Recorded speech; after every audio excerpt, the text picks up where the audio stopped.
Okay, let's get into this. When you hear that name, Rockefeller, what's the first thing that comes to mind? Oh, for most people, it's New York City, right? Totally. You think of Rockefeller Center, MoMA, maybe that huge Gothic campus of the University of Chicago. Exactly. Philanthropy, libraries, national parks. Yes. Well, it's probably the most successfully managed legacy in American history. It is the ultimate act of brand management, yeah. That's it. That public image is the elegant, polished facade. But the real story, the one we're digging into today, is about the intricate, almost invisible architecture behind all of that. A blueprint for dynastic survival. Well, blueprint, exactly. We have to start with John D. Rockefeller Sr. I mean, the scale of the fortune he amassed is just, it's hard to even wrap your head around. It really is. We're talking about the largest personal fortune ever in American history. The sources put his peak wealth, around 1913 at something like $900 million? Right, which sounds like a lot, but you have to put that number in context. Exactly. If you adjust it to reflect its share of the U.S. GDP back then, You're looking at a fortune equivalent to well over $300 billion today. which just completely dwarfs figures like Gates or Bezos. It's not even in the same league. Yeah. But here's the thing. The scale of the wealth isn't really the story. No. The story is the system he left behind when he died in 1937. He engineered an entire institutional framework, one designed to preserve that dynastic influence across not just decades, but centuries. And the proof is right there in the numbers. By 2016, this dynasty was sustaining over 170 heirs. And today it's, what, around 200 members? Something like that, yeah. Yeah. And the family fortune is still estimated at about $10.3 billion. That kind of endurance for an American industrial fortune is just, it's unprecedented. Because the goal, when you really look at it, it was never just to make money. Right. It was to make the fortune, the power, and the influence itself immortal. So our mission today for you is to pull back the curtain on those specific systems, the legal, the financial, the cultural systems that let the Rockefellers hold it all together for 7 generations. While they're Gilded Age rivals, the Vanderbilts, the Goulds. They just dissolved. Their empires were magnificent, seemingly indestructible, but they vanished within 2 generations. So we want to know, piece by piece, how do you build a financial fortress that outlasts a marble palace? And to do that, we've gone deep into the sources. We've looked at biographical accounts of the founders' incredibly peculiar and contradictory upbringing. We have detailed legal breakdowns of the family trusts and foundations, the things that actually protect the wealth. Plus the story of the Standard Oil breakup, which has some really unexpected financial insights. And we have to talk about the thorny, sometimes really controversial, history of their philanthropy. So this deep dive isn't just a history lesson. It's a masterclass in long-term power preservation. Built on systems, not on spectacle. Let's dive in. Yeah. To understand the architecture of this whole thing, you have to start with the architect. John D. Rockefeller himself. Born in Richford, New York, 1839. And his childhood was just this collision of 2 completely opposed worlds. It's the central paradox of his entire life. You've got the iron discipline of his Baptist faith on one side. And on the other, the absolute chaos of professional deception. And that peculiar inheritance is really the crucible that forged his character. So on one side, you have his mother, Eliza Davidson Rockefeller. She was the very picture of piety, a pillar of the Baptist faith. Right, and she imposed these incredibly rigorous tenets on her kids. Charity, frugality, financial stewardship. She taught John D. Sr. that money was a tool, something given by God, and that wasting it wasn't just poor planning, it was a sin. And she didn't just preach it, she enforced it. The sources talk about her method. She made him track every single penny. In handwritten account books from when he was just a boy. It wasn't just bookkeeping, it was like a moral accounting. Her maxim was simple, powerful, almost theological. Willful waste makes willful want. If you wasted a penny, you were basically inviting poverty into your future. Now, contrast that rigidity, that moral seriousness with the other dominant force in his life, his father. William Big Bill, Avery Rockefeller, what a character. A complete professional con artist, a flamboyant deceiver. In different towns, he was a horse trader, a lumberman. And most famously, a traveling cancer specialist. He was selling snake oil, petroleum-based miracle elixirs for, what was it, $25 a bottle? An enormous sum in the 1840s, often under an alias like Dr. Lefston. And he was a bigamist. He had 2 complete separate families under different identities at the same time. The man was chaos personified. And his lessons to his son were the exact inverse of Eliza's moral code. He taught cunning. He taught distrust. He famously bragged, and this is just a chilling quote, "I cheat my boys every chance I get. I want to make them sharp." Wow. To him, life was a big con game, and his son needed to be the sharpest player on the board. So that tension, between the mother's iron control and the father's moral chaos, it sharpened John Dee into something uniquely formidable. It had to. He learned how to manage this meticulous internal order while navigating a completely dishonest external world. You can even see it in the geography of their childhood. The family moved constantly. From Richford to Moravia, then Ego, then near Cleveland and Strongsville. And these weren't business moves. No, these were strategic flights. They were running from big bills, mounting legal troubles, his creditors. The sources talk about one really dramatic incident in 1849. Bill was indicted for assaulting their young housekeeper. And Vanderbilt. And the family just... They had to flee Moravia in the middle of the night. Imagine that. One day you're a student, the next you're a fugitive son. It must have taught him a brutal lesson about power. That money and mobility could let a powerful man escape consequences, and that poverty and staying put were what bound the weak to the law. And then there's that famous story, the trust test. Oh, this one is just, it's pure psychological conditioning. Bill would coax young John to jump from a high chair. He'd say, "Come on, Johnny, jump, I'll catch you." And when the boy finally trusted him and jumped, Bill would just step back. Let him crash to the floor. And then deliver the lecture. Never trust anyone, not even your own father. I mean, that directly links trust with physical pain and betrayal. It does. The only safety net for John Dee Sr. became mathematical precision, absolute control. And when his father would vanish for months, selling his fake cancer cures. Young John became the man of the house. By the time he was 10, he was the one negotiating with local creditors. He had to be. And that need for control, it translated directly into an innate grasp of finance. By age 12, he's loaning small sums to farmers in Strongsville, charging interest, keeping perfect records. He understood compound interest better than most adults at the time. But for all that chaos, his mother's teachings really stuck. When he got his first job as a bookkeeper in Cleveland in 1855. At Hewitt and Tuttle, a commission house. He immediately committed 10% of his paycheck to charity. A tiny paycheck. And that established the earn, save, give philosophy that would define his public image decades later. He was incredibly disciplined at that job. Your coworkers called him strict because his ledgers were perfect. He wasn't just recording transactions. He would read the firm's old account books, looking for patterns, for inefficiencies. He knew more about the business than the owners did. And that meticulous nature, that's what led to his first huge business discovery. Right there in the commission house. He realized that the official posted freight rates that everyone assumed were fixed. They were an illusion. Exactly. He noticed that the big favored shippers, the ones who could guarantee volume, they were getting these substantial confidential rebates at the end of the month. His first look at hidden profits, structural leverage. It was a realization that the visible market was a lie.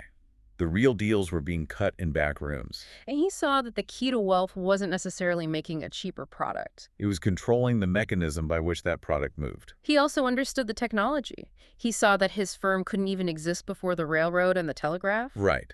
Instant price news, swift transportation. He wasn't just in a business. He was watching how infrastructure created new ways to win. And that insight, that infrastructure is control, that's what sent him straight into the oil business. So the jump from the produce commission business, Clark and Rockefeller, to oil refining was really swift. And ruthlessly calculated. It had to be. The Civil War created this huge demand for petroleum, but as those wartime profits started to fade, the competition got incredibly intense.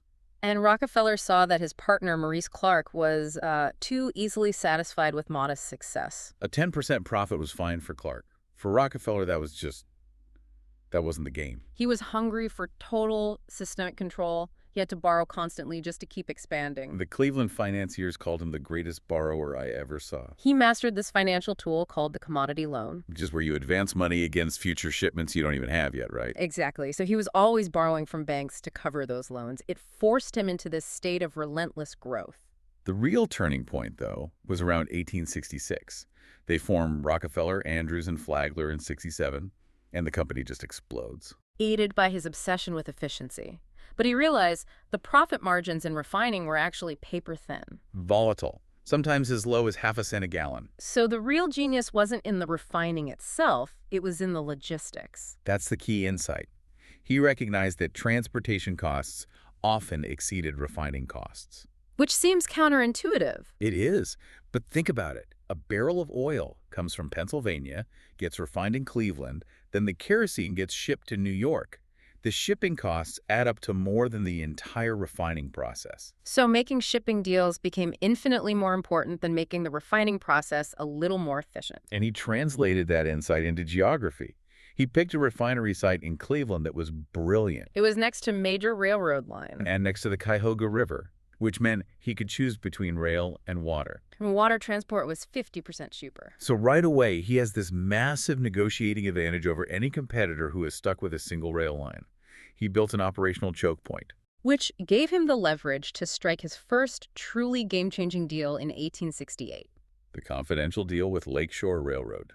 In exchange for guaranteeing 60 carloads of refined oil every single day, a huge reliable volume, he secured a rate of $1.65 per barrel.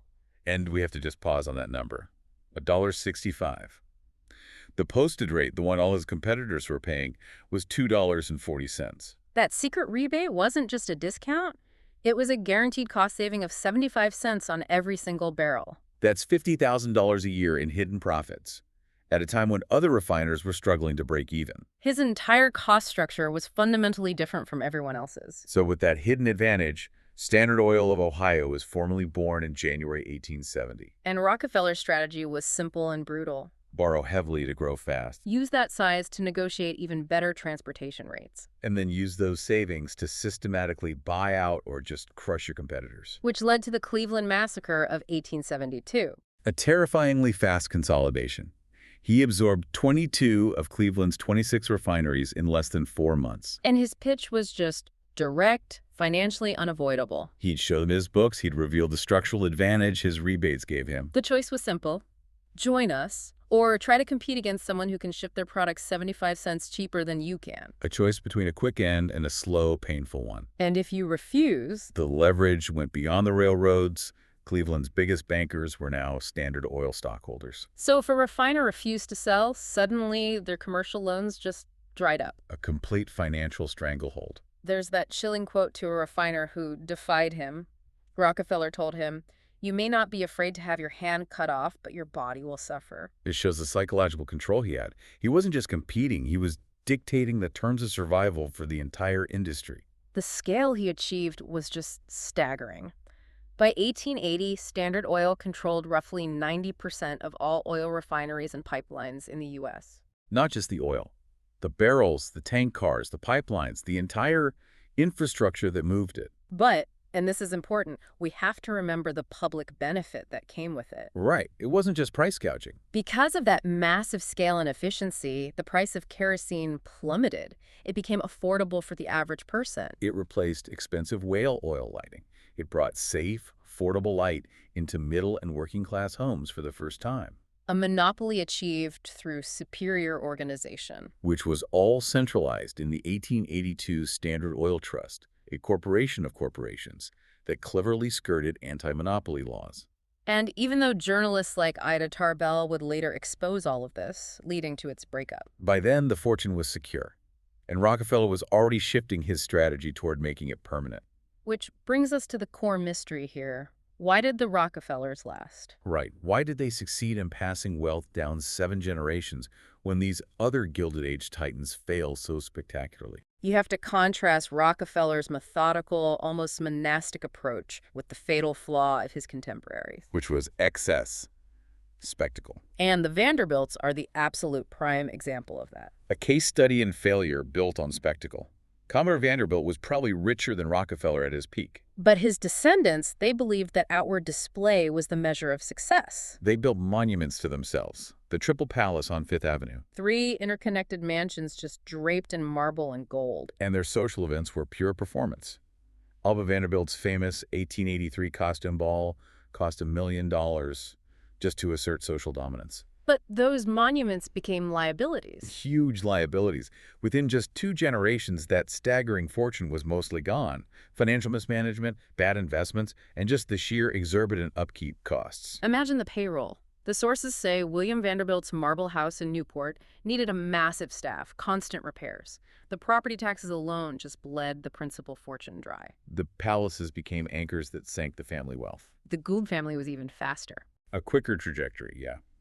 Jay Gould was secretive like Rockefeller, but he didn't instill that discipline in his kids. So as soon as they inherited the money, they started building their own costly mansions and chasing expensive social lives. His son, George J. Gould, made disastrous investments in railroads, failing to pivot away from his father's industry. And after his death, the fortune was just gone. Bad decisions, big divorce settlements, and the constant drain of maintaining these massive estates. It wasn't one crisis. It was systemic lifestyle inflation. Rockefeller, meanwhile, was playing the completely different rules. The Rockefeller ethos, thrift and privacy. He practiced exactly what his mother taught him: long-term planning, obsessive privacy, and understated elegance. He worked in a sparsely furnished office, studying ledgers, even in retirement. He saw extravagance as a weakness, a risk. If you're constantly advertising your wealth, you're inviting scrutiny, theft, jealousy. Invisibility was the best defense. So he insisted on keeping most of the profits inside Standard Oil, reinvesting it, rather than paying out big dividends for his heirs to spend. His investment philosophy was total conviction. When partners would panic during a crisis and want to sell their shares cheap, He would politely tell them to wait, and then if they insisted, he'd buy the undervalued stock himself. sell everything you've got, even the shirt on your back, but hold on to that stock. That was his mantra. And it paid off. His net worth increased by $100 million between 1905 and 1915 just by holding his own shares and waiting for the market to catch up. And this culture of restraint was deliberately forced onto the next generation. John D. Jr. had a notoriously modest lifestyle compared to his peers. The daughters, Elizabeth, Alice, Alta, Edith, they were forbidden from any public displays of luxury, no elaborate jewels, no scandalous parties. All to keep the family name above reproach. Which really connects back to his childhood with Big Bill, doesn't it? It has to. Growing up with that instability, that fraud, John D. Sr. needed absolute order and financial structure to survive. And that obsession became the family culture. So while the Vanderbilts were building physical monuments that eventually bankrupted them, The Rockefellers were building systems to preserve their success. they understood that true, enduring wealth meant creating institutions, legal, cultural, financial, that would outlast them. And outlast the predictable excesses of their own descendants. So if the founder, Senior, provided the capital. It was his only son, John D. Jr., who provided the architecture of permanence. Exactly, through legal mastery. The crucial factor in their survival was the legal fortress they built to preserve the fortune, skip generations, and basically neutralize the impact of inheritance tax. We're talking about trusts, but not just a simple will. This is the dynasty trust. Senior formed his first basic trust way back in 1891. But the architecture got really permanent with the 1934 Family Trust Jr. set up for his kids. Followed by the formal dynasty trust in 1952 for the grandkids. So a dynasty trust, an irrevocable one, is basically an endowment fund for the family itself. Designed to last for 100 years, or sometimes even perpetually, depending on state law. And this structure allowed for a largely tax-free transfer of wealth, which is now sustaining its 7th generation. By putting assets in the trust, they're not technically owned by any one person anymore. So they're removed from estate taxes when someone dies. Right. And the mechanism acts like a private family bank. It's an internal circulation of capital. Family members can borrow from the trust at good rates for education, a house, a business venture. And here's the key part. The interest payments flow back into the family's own coffers. They enrich the trust, not some outside bank. It keeps the capital circulating internally. It's a direct defense against the death tax that just decimated so many of those other Gilded Age fortunes. And they use this clever mechanism. The sources call it the waterfall method. Or generational skipping trust. The way it works is they buy life insurance policies on the current generation. When a family member dies, the policy pays out and the money flows into the trust. Wait, how does that help? Doesn't that payout get taxed? Not if it's structured correctly inside the trust. The trust owns the policy, so the payout avoids being part of the deceased person's taxable estate. If I... And then portions of that insurance payout are immediately used to buy new, even bigger insurance policies on the next generation. It's a perpetual renewal system. That's the key technical insight. It ensures tax-advantage transfers. They used insurance not as a safety net, but as a mechanism to systematically renew the trust's principal, tax-free. So while the Vanderbilts were paying huge taxes on every generational transfer, which shrank the principal. The Rockefellers had a legal structure designed to perpetually renew the principal. It was architecture designed to defeat taxation and obsolescence. Okay, so let's go back to that big 1911 Supreme Court decision to dissolve the Standard Oil Trust. On the surface, a catastrophic defeat. The end of the empire. But the twist is, that breakup didn't destroy his power. It might have been the most profitable court-ordered divestiture in history. It actually concentrated and diversified his wealth. The court forced the trust to break up into 34 separate companies. But Rockefeller kept large share positions in all of them. Standard Oil of New Jersey, which becomes Exxon. Standard Oil of New York becomes Mobil. Standard Oil of California, Chevron, and so on. And as these separate companies were suddenly forced to compete with each other and innovate. The total combined value of his holdings just soared. It went far higher than the unified trust ever could have. He went from being a monopolist of one company to a diversified major shareholder in dozens of them. And the corporate DNA is just... It's amazing how it's endured. Over decades, through mergers and acquisitions, many of those pieces have effectively reunited into the supermajors we know today. So the structure, even when fragmented, had this enduring commercial force. But that's just the money. Preserving it is useless without family unity, right? Especially with 200 members scattered all over with different politics, different ideas. How do you stop the feuds and the lawsuits that tore other families apart? The answer is governance. They developed a formal family constitution. It outlines how family funds can be used, how philanthropy is structured, and most importantly, it sets up formal ways to resolve conflict. And you see that in their regular meetings. They get together twice a year. Up to 100 family members at a time, discussing values, investments, philanthropic priorities. It's a mechanism to create a shared identity, to keep everyone rowing in the same direction. And John D. Jr. set this crucial precedent of meritocracy over entitlement. Right. Young Rockefellers have to demonstrate competency. They go through financial education before they can access significant funds. They inherit a responsibility, an expectation of service, not just a blank check. David Rockefeller Jr. said it best. The key was building a system of values, traditions, and institutions that was bigger than any one person. They treated the family itself like an institution that needed to be managed, just like Standard Oil. So John D. Rockefeller Jr., the only son, he inherits this immense wealth. But also the immense burden of its reputation. Right. He has to transform the most hated fortune in America into a respected, durable legacy. He was born into public scorn, the son of the great monopolist. And he realized that the strategy had to change from accumulation to preservation. And preservation meant reputation management. He fundamentally accepted the idea of stewardship over ownership.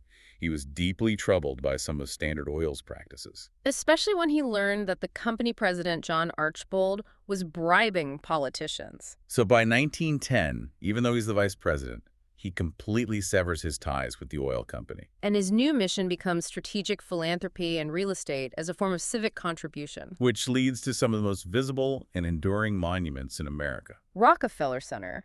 He financed and built this massive complex during the darkest years of the Great Depression.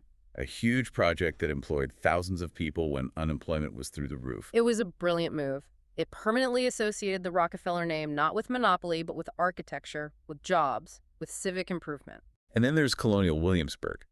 He financed the incredibly complex restoration of an entire decaying town in Virginia, turning it into America's premier historical attraction. Again, a calculated investment in creating a permanent, positive cultural monument to the family name. But this shift in reputation, it wasn't a smooth ride. Not at all.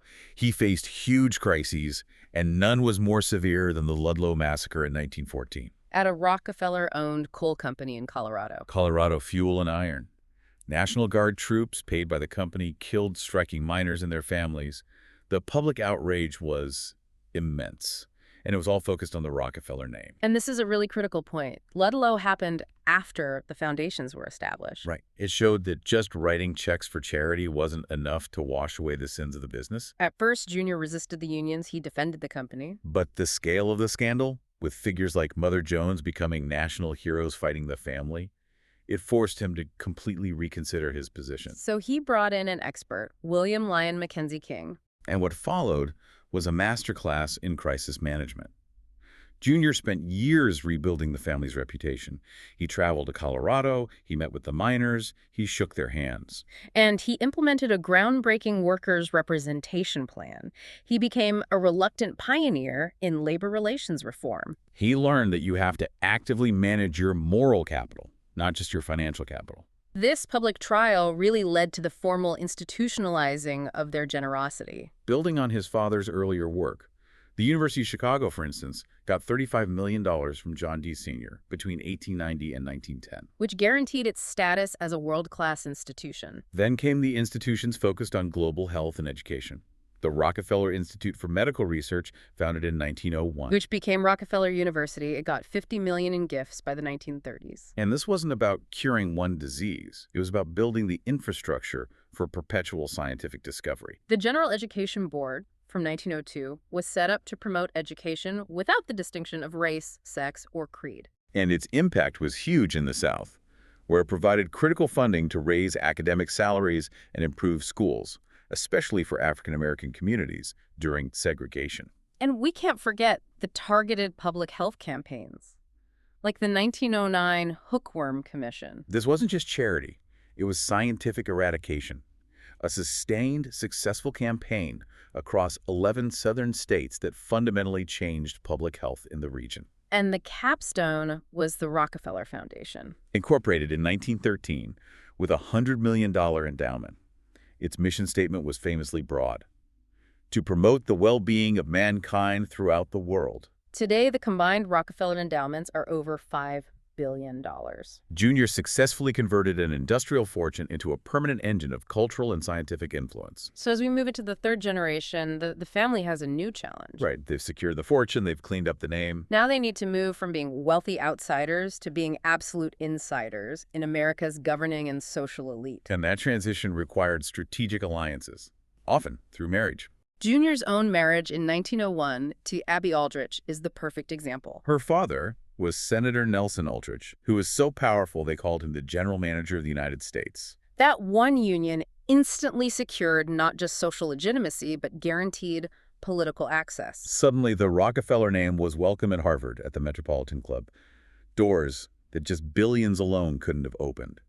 It gave them a seat at the table where policy was being made. And the third generation continued that pattern. They diversified their influence way beyond just banking and oil. Nelson Rockefeller served as vice president and was governor of New York for 4 terms. His brother Lawrence became a really successful venture capitalist and conservationist, getting into aviation and tech early on. Proving the family's financial skill could pivot completely away from oil. And then there's John D. Rockefeller IV, or J. He built the family's most sustained political career. 5 terms as a U.S. Senator for West Virginia until 2014. Focused on complex stuff like healthcare and internet privacy. His marriage to Sharon Percy in 1967 was another powerful alliance, connecting them to the Illinois political machine. The pattern is crystal clear. Each generation moves further from the original tainted source of the wealth oil and accumulates different, more durable forms of capital. Social capital, political capital, cultural capital. They serve on the boards of major universities, hospitals, MoMA, Rockefeller University, using those platforms not just to donate money, but to actively shape agendas and research priorities. But that kind of influence is a dual-edged sword. It is. And the institutional reach of the family wasn't always benign, which brings us to a really complex, controversial chapter for the foundation. It's early scientific funding. Right. While the foundation was funding pioneering medical research, the sources show that in the early 20th century, it was also funding projects that today we see as morally fraught. Specifically, work connected to the international movement of eugenics. And racial hygiene research. Now, we have to be nuanced here. This wasn't some secret movement. Eugenics was a widely accepted, though obviously disastrous and racist, social science in the 20s and 30s. It was promoted by prominent universities all over the world, and the foundation, with its mission to improve the well-being of mankind, saw genetics and heredity as cutting-edge science. That's the crucial context. So they provided grants to places like the Kaiser Wilhelm Institute for Anthropology, Human Heredity, and Eugenics in Berlin. And those investments directly influenced public policy, including sterilization laws here in the U.S. and the development of racial policies overseas. So it shows that the family's influence wasn't just about building parks and universities. It was about actively funding and legitimizing specific scientific priorities. They weren't just reacting to the world.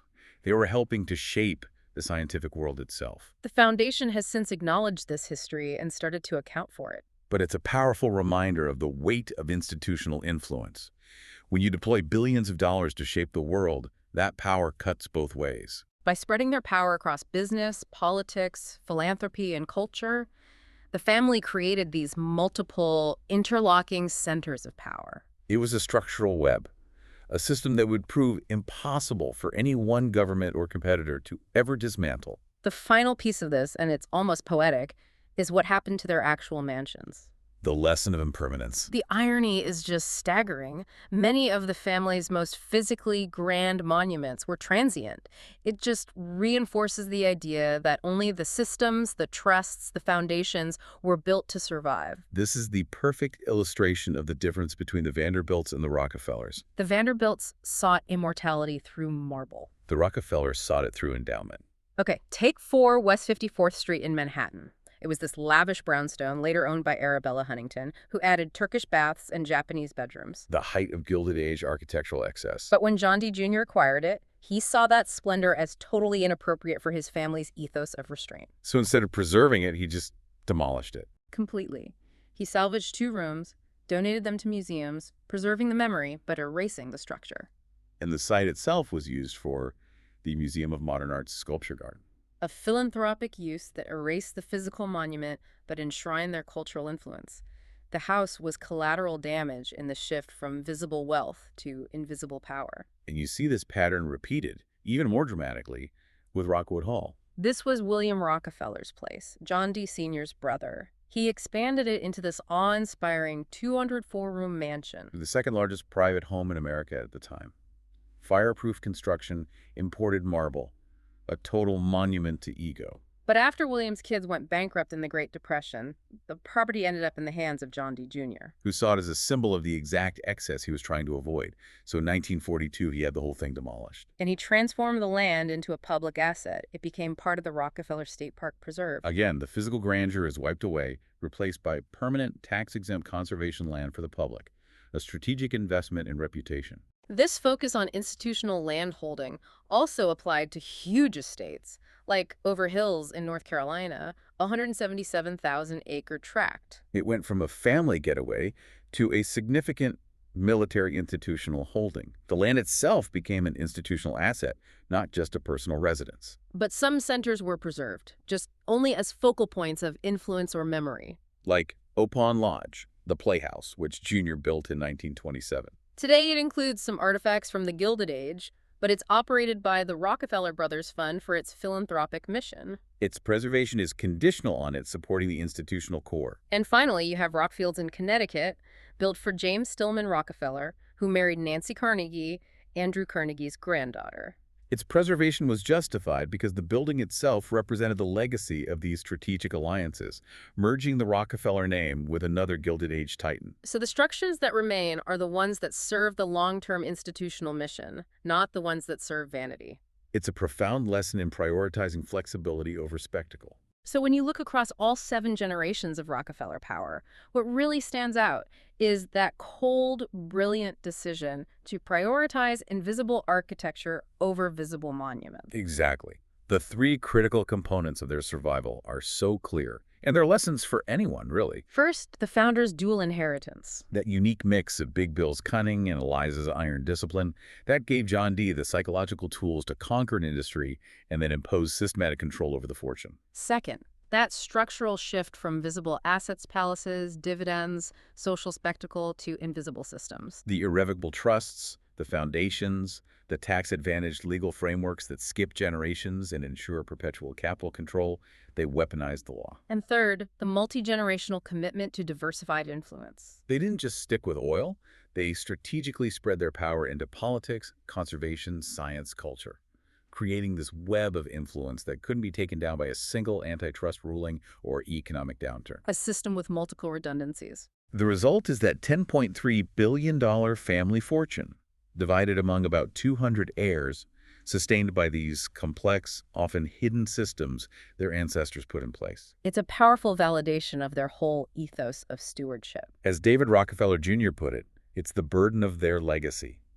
To whom much is given, much is expected. And they institutionalize that expectation through education and strict fiduciary rules. The Rockefellers proved that new money doesn't just need a fortune. It needs detailed, structural, and cultural architecture, one that anticipates human weakness and legal threats. So here is the provocative final thought for you to mull over. If the ultimate goal of wealth is permanence lasting until the seventh generation and beyond, which modern family today, among the tech titans or the hedge fund founders, is truly building the most durable system-based legacy. One that will still be controlling boards and influencing global policy 200 years from now. Are they building marble palaces or are they building dynasty trusts? Something to think about.